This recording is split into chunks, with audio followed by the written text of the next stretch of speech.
حصاد الجنوب أهلا بكم.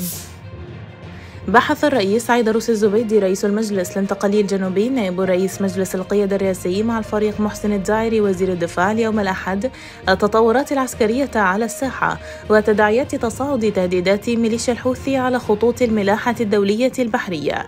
وشدد الرئيس الزبيدي على تكثيف استعدادات القوات المسلحة للمساهمة بشكل فاعل في حماية خطوط الملاحة البحرية في المنطقة بالتنسيق مع الشركاء الإقليميين والدوليين. اطلع للكثير رئيس الجمعية الوطنية اليوم على طبيعة نشاط المنتدى الذي تأسس تخليدا لدور المناضلة والقيادية الجنوبية الراحلة زهراء صالح. الكثير أكد على أن دور المرأة الجنوبية تكاملي في المجتمع الجنوبي، معبرا عن حرص المجلس الانتقالي على تمكينها سياسيا واقتصاديا واجتماعيا لتكون شريكة في إرساء مداميك الدولة الجنوبية المنشودة.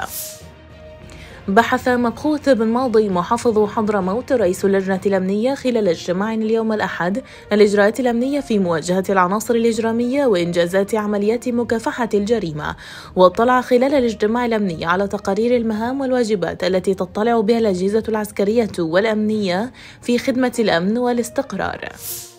افتتح العميد عبد العزيز عوض الجابري النائب الأول لمدير عام أمن وشرطة ساحل حضرموت اليوم الأحد منظومة الأحوال المدنية لإصدار البطاقات الشخصية بالشريحة الذكية في إدارة الأحوال المدنية بمدينة المكلا. الجابري دعا المواطنين إلى الالتزام في تقديم الطلب على البطاقة الذكية، مؤكدا حرص إدارة أمن ساحل حضرموت على تيسير حصول المواطنين على الخدمات بأحدث النظم التكنولوجية المتاحة، وذلك تماشيا مع جهود تطوير البنية التحتية المعلوماتية.